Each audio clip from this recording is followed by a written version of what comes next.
예, 반갑습니다. 다시 또 왔습니다. 네. 예, 오늘 같이 읽을 본문은 마태복음 11장 28절에서 30절까지. 다 아시는 말씀이죠? 예, 제가 먼저 한번 읽겠습니다. 수고하고 무거운 짐진 자들아, 다 내게로 오라. 내가 너희를 쉬게 하리라. 나는 마음이 온유하고 겸손하니 나의 멍에를 메고 내게 배우라. 그리하면 너희 마음이 쉼을 얻으리니 이는 내 멍에는 쉽고 내 짐은 가벼움이라 하시니라. 아멘.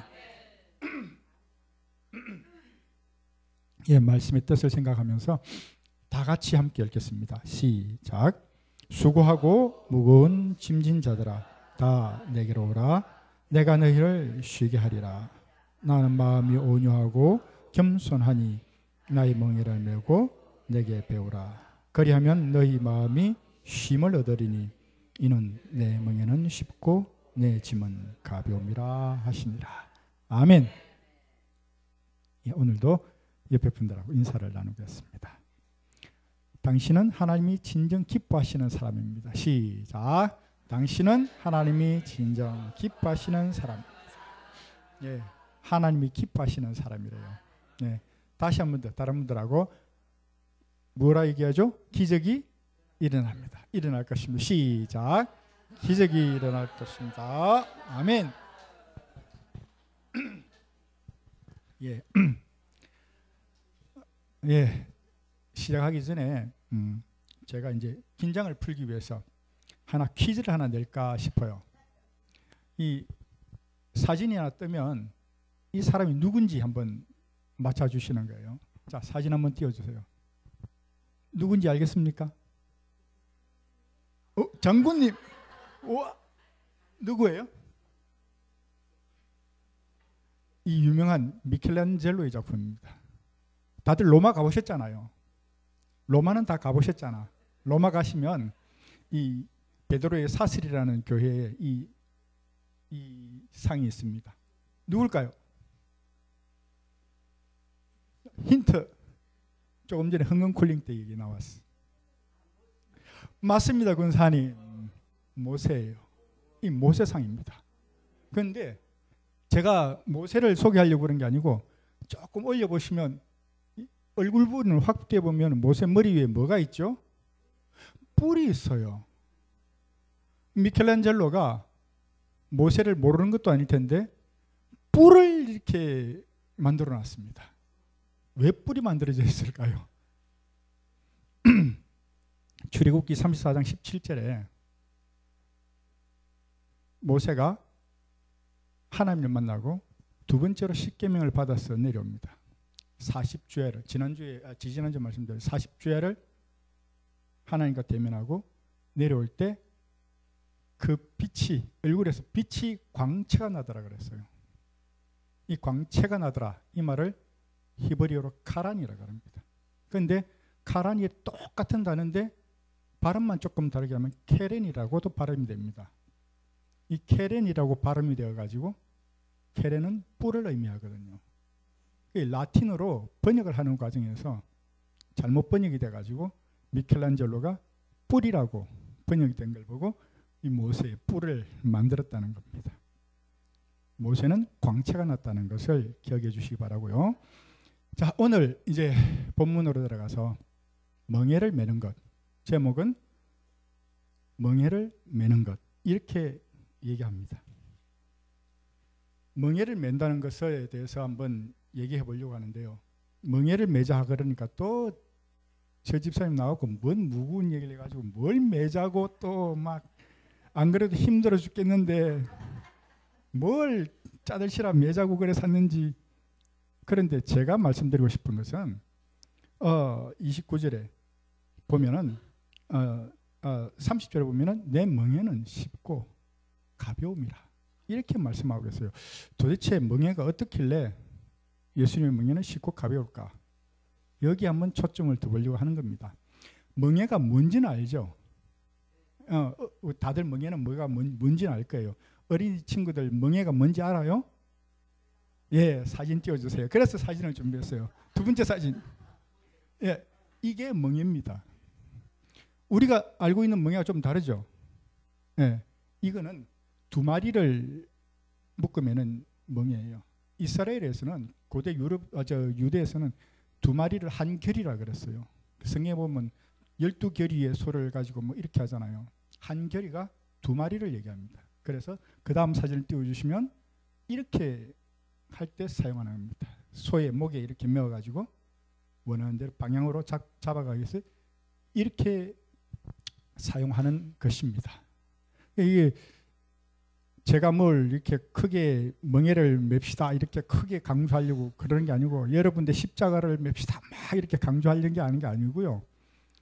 교회에서는 여러 지체가 있듯이 몸에 여러 지체가 있듯이 예수님께서 가르쳐 주셨습니다.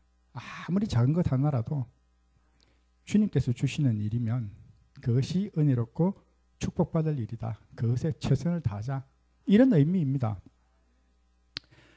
그런데 우리가 흔히 이 멍에를 이제 본문을 띄워주세요. 멍에를 맨다고 하는 것은 어떤 의미일까를 제가 생각해 봤을 때 첫 번째는 멍에를 맨다고 하는 것은 자기 자신을 포기하는 거예요.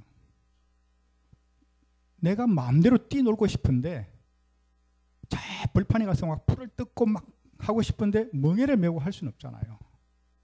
내 자신이 속박되는 겁니다. 내 자신 스스로가 나를 포기하는 것을 멍에를 메는 것이라고 얘기를 합니다. 그런데 사실 잘 안 되잖아요. 내가 잘 안 돼요. 세상이 워낙 바쁘고 힘들고 할 일도 많고 안 되잖아요. 왜 안 될까? 성경은 이렇게 말씀하고 계십니다. 요한복음 12장 42절 43절 다 같이 한번 볼까요? 시작. 그러나 관리 중에도 그를 믿는 자가 많되 바리새인들 때문에 드러나게 말하지 못하니 이는 출교를 당할까 두려워함이라. 그들은 사람의 영광을 하나님의 영광보다 더 사랑하였더라. 이 말씀입니다. 예수님께서 막 그 진리의 말씀을 설파하실 때에 바리새인들 중에서도 또 유대인들 중에서도 그 말씀이 진리라고 믿는 사람들이 있었어요. 그런데 그들이 드러내놓고 말을 못했다. 왜?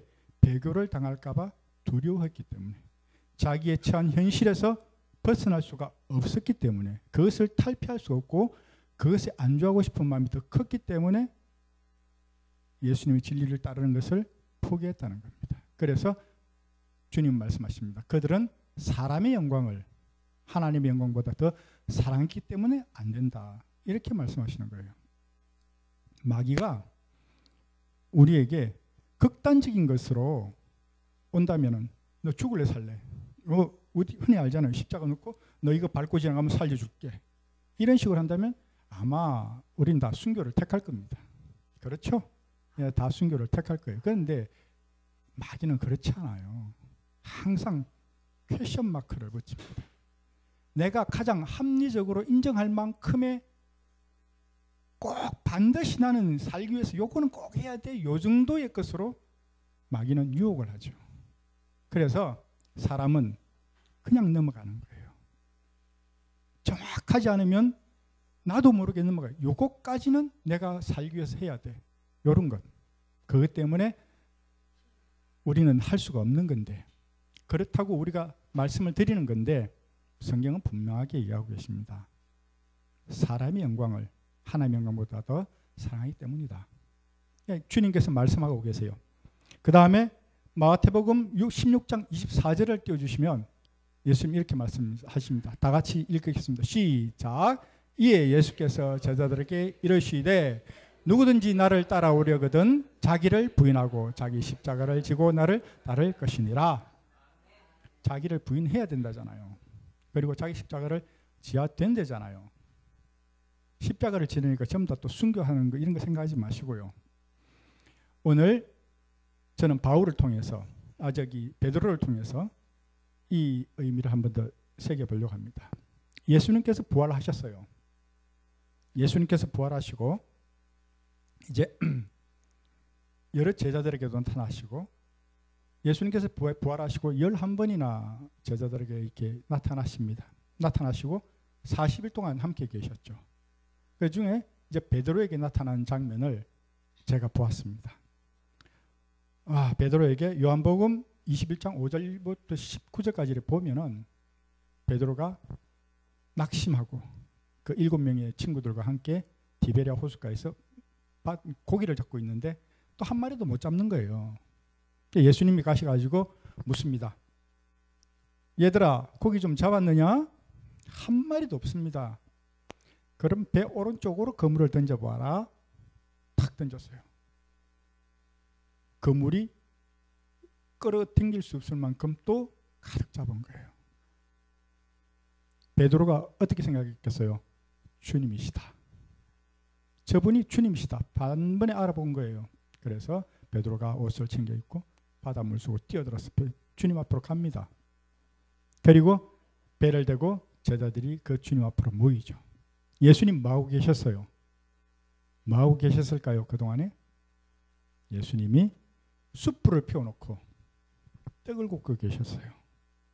생선을 굽고 계셨어요. 그리고 제자들에게 얘기합니다. 야, 거기 잡은 생선 몇 마리 좀 가져와봐. 그리고 구워서 제자들에게 아침을 먹입니다. 베드로가 예수님을 만나러 갔을 때 그 심정이 어떻게 했어요? 자기는 부인했었잖아요. 예수님을 모른다 그랬잖아요. 낙담한 심정으로 와서 고기를 잡았는데 재미도 안 났죠. 그런데 예수님이 오셔가지고 자기를 부르는 거예요. 그런데 예수님이 야 베드로야, 나 너 믿었는데 어떡하자고 너 나 모른다 그랬어. 원망하지 않으셨잖아. 책망하지 않으셨잖아요. 밤새도록 고기 잡고 온 그 제자들에게 추울까봐, 배고플까봐 따뜻한 떡과 생선을 직접 구워서 먹게 만들어 주셨습니다. 위로해 주셨다는 거죠. 예수님께서 다 먹고 난 다음에 베드로에게 물어봅니다. 다 아시죠? 베드로야, 너 나 사랑하냐?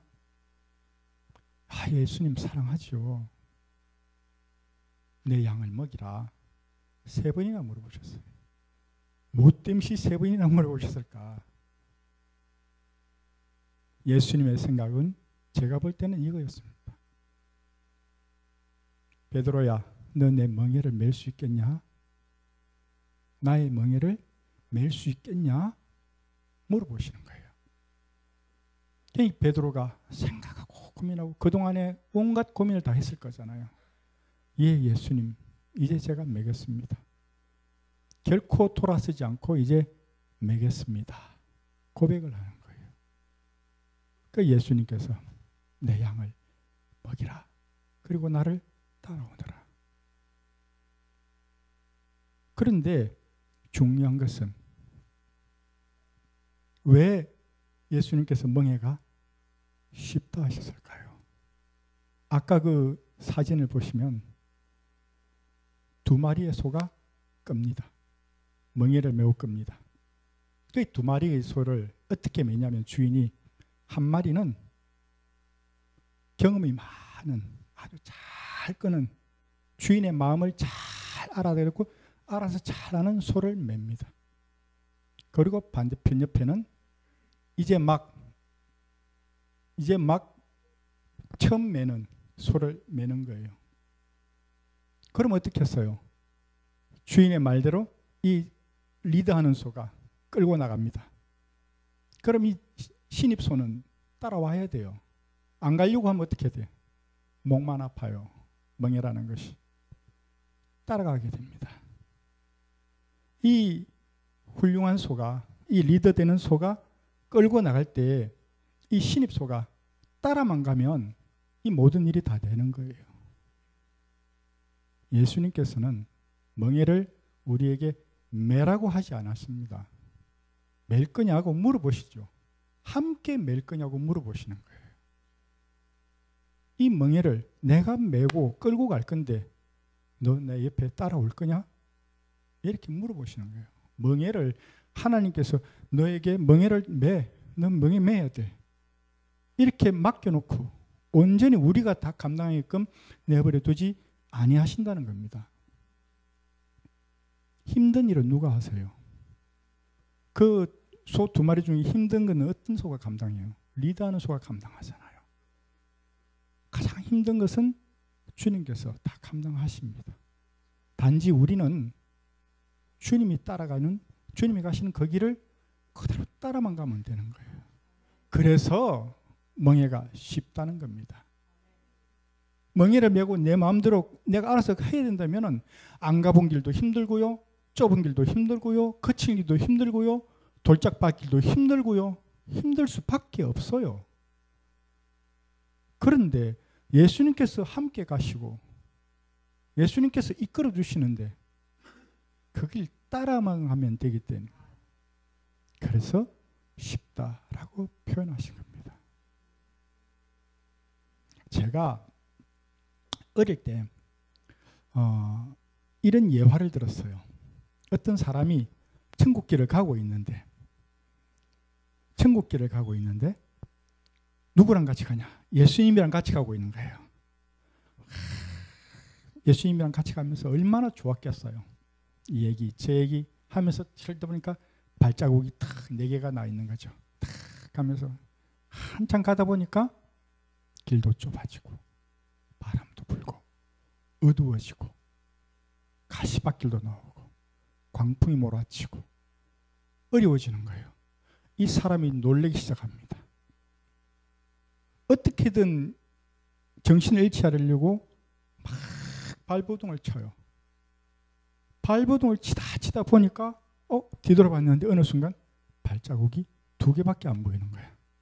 아하, 주님 어디 계십니까? 왜 나를 이곳에 버리고 혼자 가셨습니까? 막 주님 찾고 있으니까 예수님 목소리가 들리는 거예요. 얘야, 안심해라. 가만히 보니까 예수님이 자기를 업고 계시는 거예요. 그 길이 힘들까봐, 그 가시밭길이 힘들까봐 예수님이 자기를 업고 가시는 거예요. 그래서 보니까 발자국 2개밖에 없는 거죠. 그랬다는 겁니다. 예수님이 함께 가시는 그 길에 우리가 스스로 힘들게 내버려 두지 않으신다는 거예요. 우리가 십자가를 만약에 진다고 하면 우리는 한 번 못 박히는 거예요. 그런데 예수님께서 그 제자들이 몇 명이에요? 제자들과 다 함께 하시고 우리들과 함께 하시는데 그 예수님은 몇 번이나 더 십자가에 못 박히실 것 같아요. 그것을 하나님께서는 감당하시겠다는 거거든요. 감당하시기 때문에 여러분들을 부르시고 저희들을 부르시는 거예요. 또 한 가지 중요한 것은 멍에를 메고 예수님과 따라간다고 하는 것은 예수님께서 우리를 훈련시켜 주신다는 겁니다. 예수님의 길을 따라서 가면서 우리는 뭐예요? 가는 길을 배우는 거거든요. 이렇게 가야 되는 것을 배우는 거거든요. 예수님의 길을 따라가면서 우리가 그 길을 우리 몸으로 체득하고 배우는 거거든요. 예수님께서 베드로에게 물으셨을 때 그 마음이 어떻겠어요? 나 정말 내 멍에를 맬 수 있느냐? 즐거운 마음으로 물어보셨을까요? 저는 비통한 마음으로 물어보셨을 거라고 생각이 들어요. 왜?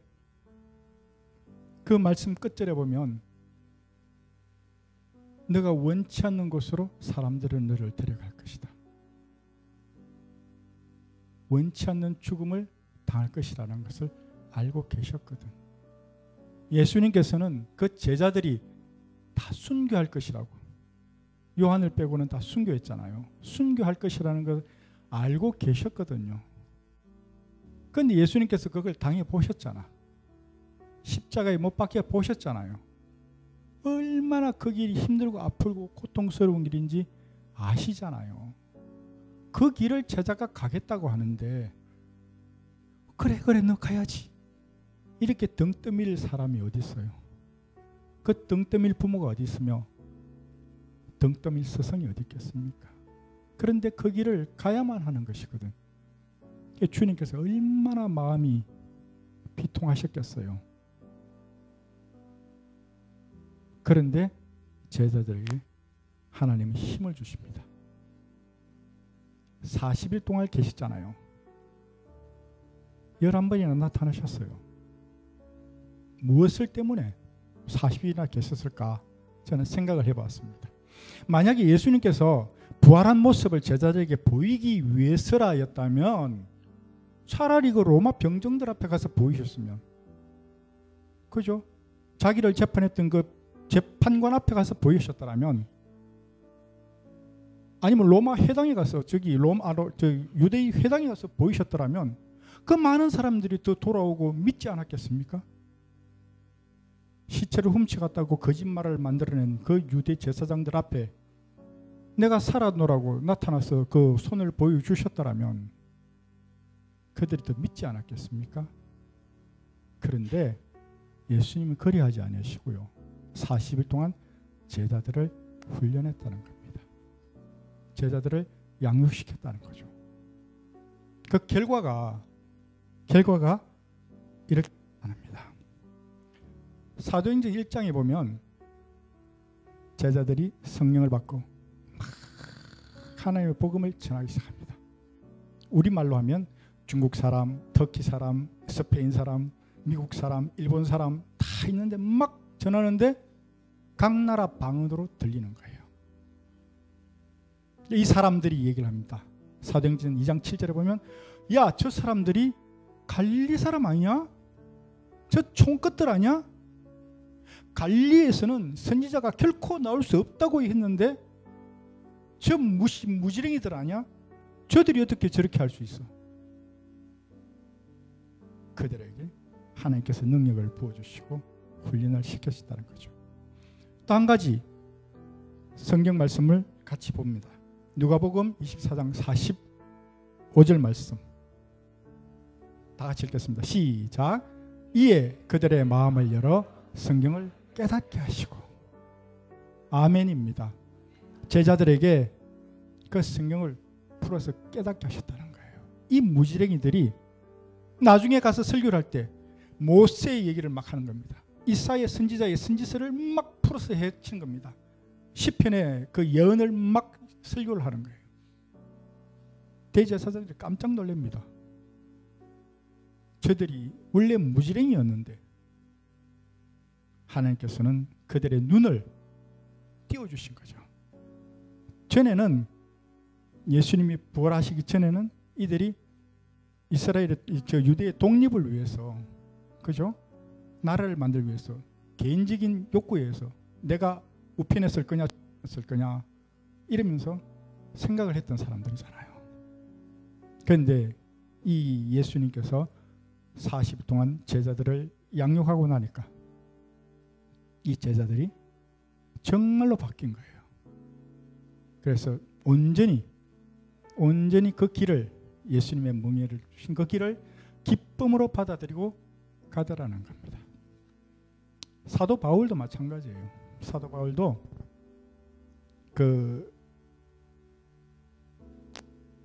눈을 뜨게 되고 회심을 하고, 성경에 보면 3년이라는 기간 동안 학자들마다 다릅니다만 시내산 있는 아라비아 광야에 가서 3년을 기도했다 그래요.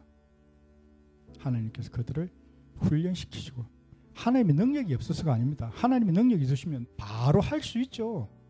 성령만 받으면 바로 할 수 있습니다. 그러나 그 뒤에 온전히 견뎌야 되는 것은 온전한 자기 몫이거든요.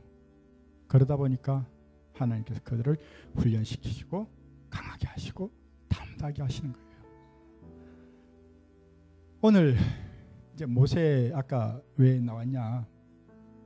모세도 마찬가지죠. 40주야를 하나님 앞에 가서 하나님과 대면하고 나니까 하나님의 영이 충만한 사람이 되어서 그 얼굴에 빛이 나더라는 거예요. 처음에는 정말 못한다고 거절했던 사람이잖아요. 그런데 하나님의 영에 감동되고 나니까 목숨 걸고 이 일을 할 수 있더라는 겁니다. 이제 목사님께서 돌아오십니다. 보고타의 그 큰 꿈을 가지고, 큰 비전을 가지고 오시잖아요.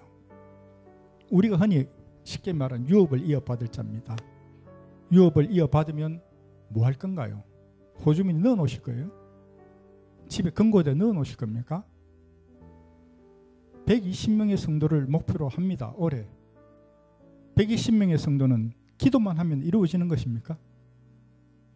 예수님께서 기도 외에는 이런 이유가 없느니라 했다고 해서 가만히 우리는 아무것도 안 하고 기도만 하면 이것이 됩니까? 아니거든요. 이제 목사님께서 오셔서 물어보실 거 아닙니까? 여러분, 우리가 이것을 해야 되겠습니다. 이것을 해야 되겠습니다. 이렇게 해야 되겠습니다. 우리에게 멍에를 같이 맬 거냐고 물어보실 겁니다. 그렇죠? 멍에를 같이 맬 거냐고 물어보실 때 우리의 대답은 준비된 자로서 아멘, 제가 따라가겠나이다. 이렇게 고백하는 저와 여러분이 되시기를 바랍니다. 여기서 맺으려고 했는데 성경 한 개만, 한 구절만 찾아서 같이 읽읍시다. 고린도 후서 6장 3절로부터 10절까지인가요? 3절, 6장 3절부터 한번 같이 읽어보겠습니다. 큰 목소리로 읽겠습니다. 그렇죠? 말이 다르다. 시작.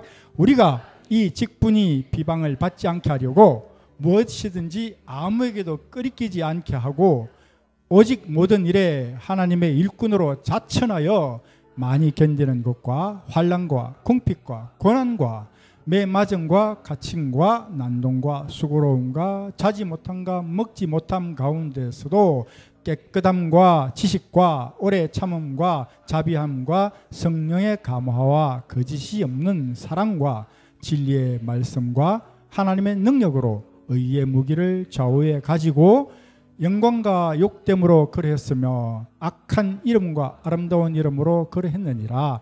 우리는 속이는 자 같으나 참되고 무명한 자 같으나 유명한 자요 죽는 자 같으나 보라 우리가 살아있고 징계를 받는 자 같으나 죽임을 당하지 아니하고 근심하는 자 같으나 항상 기뻐하고 가난한 자 같으나 많은 사람을 부요하게 하고 아무것도 없는 자 같으나 모든 것을 가진 자로다.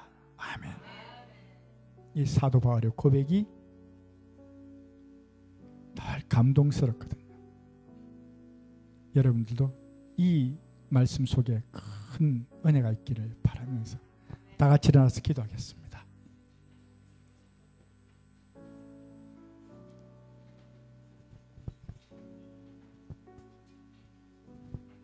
예, 기도하실 때에 하나님께서 우리에게 멍에를 맬 수 있냐 물어보실 겁니다. 정말 소중한 기회거든요. 아멘, 제가 하나님의 뜻대로 하겠습니다. 이것을 하나만 놓고 오늘 기도하겠습니다. 다 같이 주여 한번 외치고 기도하십니다. 주여!